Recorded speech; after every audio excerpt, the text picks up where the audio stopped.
Hi everyone, my name is Jen Lowe, and this is going to be a really quick little mini lecture on informed consent from the ACA Code of Ethics.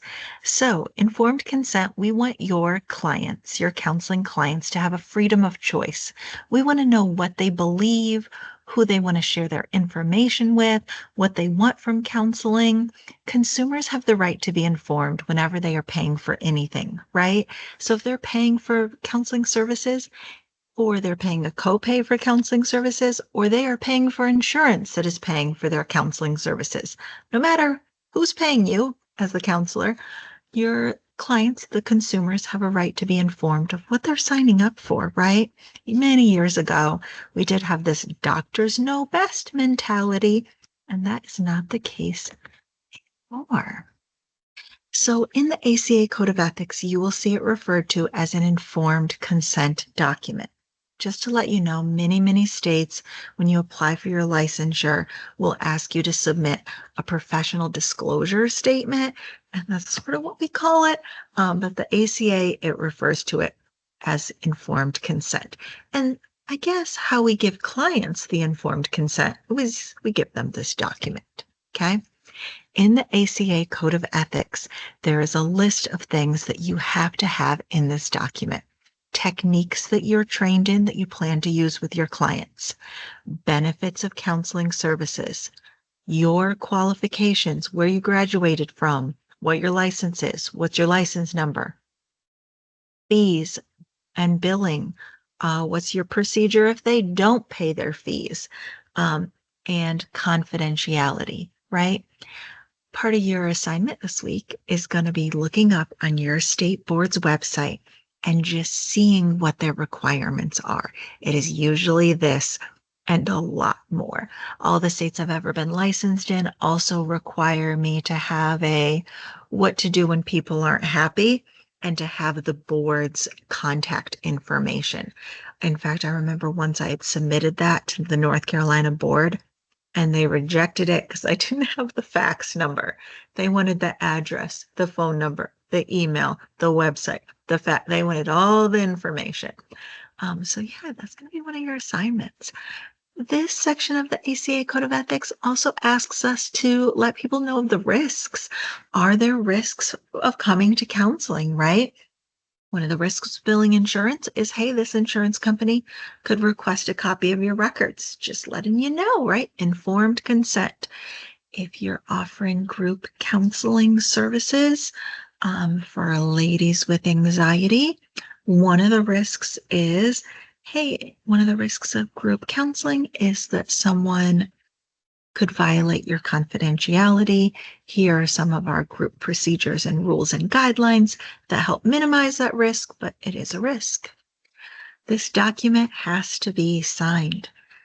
It is okay nowadays if you're using an electronic health record system and you send it to the person, but they actually have to sign it. In my EHR, at the beginning of each year, I update my documents, send it out.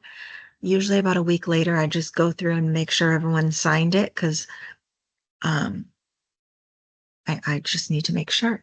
It also needs to be signed if you're going to see children or teenagers, it needs to be signed by a legal guardian.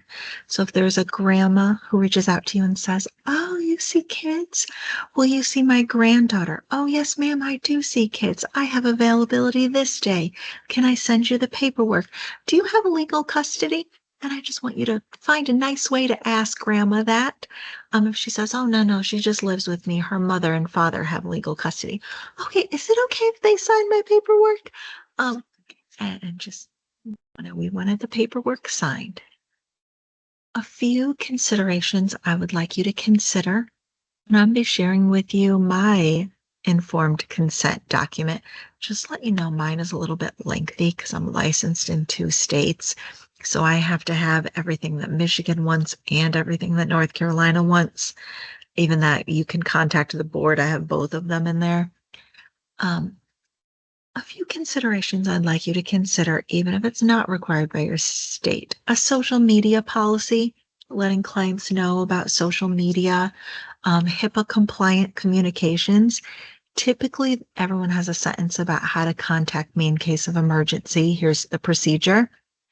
However, you may want to just let them know how do they communicate with you in a HIPAA compliant way. So if you have an EHR or an electronic health record system, and they can send you a secure message in the portal, just letting them know that. If you're just using a regular old email and you haven't paid for like an extra HIPAA compliant email, you might want to mention, hey, this is my email address, but just let you know that's not fully HIPAA compliant. If you want to ensure your privacy, you can communicate with me in these avenues. And then where you'll see this in my paperwork when I send it to you. Something my supervisor mentioned, because I do see children and teenagers and I'm a registered play therapist. You may want to have some information about separation and divorce policies or high conflict divorce policies in your informed consent documents.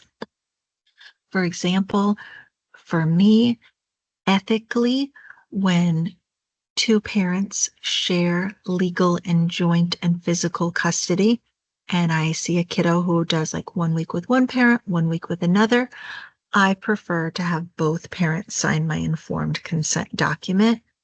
Legally, in some states, you only need one. Um, I also have a little sentence in there about court fees. I have a sentence in there just saying, hey, I'm a counselor and a registered play therapist. My role is this. My role is not a guardian ad litem, a parenting coordinator, a custody evaluator. And so, yeah, I just sort of disclose that. But it's nice to have sort of all your documents in place. I recommend, especially if you're going to see people long term, to update these documents every once in a while. I do mine January 1st of every year. But yes, read through more of this section of the ACA Code of Ethics on your own in your textbook chapter. And you're also going to look up your state website. Thank you all so much.